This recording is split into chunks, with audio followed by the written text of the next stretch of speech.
이유는요. 이 엄마를 따르는 사람이 있기 때문입니다. 따르는 아이들이 있기 때문입니다. 따르는 사람 없으면 리더 아니에요. 조직심리학에서는요. 리더라고 하는 개념을 이야기를 하는데 언제부터 조직이라는 개념이 생길까요? 몇 명 이상부터 조직일까요? 2명 이상이 조직입니다.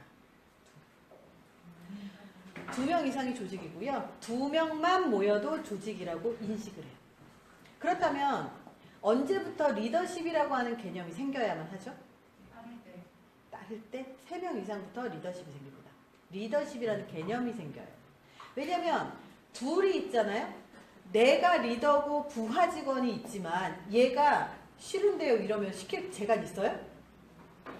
없어요. 물론 그렇게 하는 애들이 없겠지만 시켰는데 싫어요라고 안 하고 안 하는 애들이 있어요. 있어요 없어요? 있어요. 시킬 제가 있어요? 아무리 달라볶아도 환장해요. 그래서 둘이 있을 때는 리더십이라는 개념은 별로 이렇게 있지 않습니다. 3명부터 리더십이라는 개념이 생겨요. 그래서 3명이었을 때 1명이 리더 역할을 하고요. 다른 1명이 따르면 나머지 하나는 자연스럽게 따라오게 되어 있어요.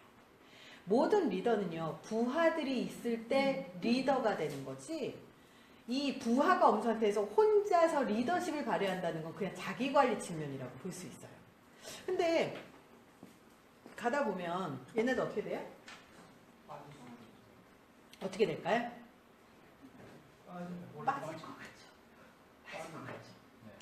좋은 리더예요? 나쁜 리더예요? 나쁜 리더. 부하들한테 책임 있어요? 없어요? 없어요. 따르는 애들은 책임이 없습니다. 왜? 따르는 애들은요. 리더가 시키는 대로 했을 뿐이에요. 리더가 가는 대로 따라갔을 뿐이에요. 조직에서 그 모든 운영은 누구의 책임이다? 그래서 리더의 책임입니다. 어떤 리더는 이런 얘기를 해요. 쟤는 버리버리해서 짜증나. 쟤는 말길 못 알아들어서 짜증나. 쟤는 느려 터져서 짜증나. 쟤는 그냥 짜증나. 있어요 없어요? 있죠? 예. 되게 상당히 많은 조직들의 이런 CEO들 뿐만 아니라요. CEO들도 회사를 경영한 지 얼마 안 되신 분들 같은 경우 그런 분노들이 좀 있어요. 난 이렇게 돈을 투자하는데 얘들이 왜 이렇게 못하나 이런 것도 있지만 많은 리더들이 왜 쟤들은 이거밖에 못하냐고 이렇게 얘기를 해요. 프로이트의 심리적 방어 기제 중에 투사라는 개념이 있습니다. 투사가 뭐냐면요. 나의 불만, 나의 열등감, 내가 나를 평가하는 대로 누굴 평가한다고 얘기하냐면 남들을 평가한다고 얘기를 합니다. 내가 나에 대한 신뢰감, 내가 나에 대한 열등감이 낮아요. 그러면 남에 대해서도 어떻게 생각하죠? 계속해서 불만이 있어요. 특히 문제가 뭐냐면요. 자기는 누구나 자기만의 필터로 사람들을 보게 되어 있습니다. 평가를 해요. 다른 사람을 평가할 때 나만의 필터로 평가를 합니다. 사람들하고 공유하지 않아요. 명품백 좋아하는 애들은 어떻게 하죠? 지나가다가 여자애들 백만 쳐다봅니다. 아시죠? 남자들 차 좋아하시는 분들 되게 많아요. 꼭 지나가면 차밖에 안 봐요. 그리고 맨날 보배드림 보시면서 맨날 차 바꾸는 생각 하시잖아요.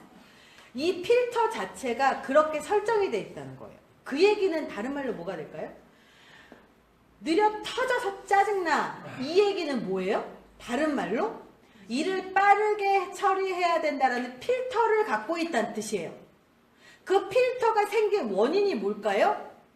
일을 느리게 했을 때 일이 어그러졌던 경험이 있거나 아니면 누군가를 통해서 내가 일이 느리게 했다는 피드백을 받아서 그거에 대한 열등감이나 상처를 갖고 있거나 둘 중에 하나라는 거예요. 쟤는 말길 못 알아들어서 짜증나. 그러면 말길 못 알아듣는 나를 거기에서 발견하는 걸 수도 있다는 뜻이에요.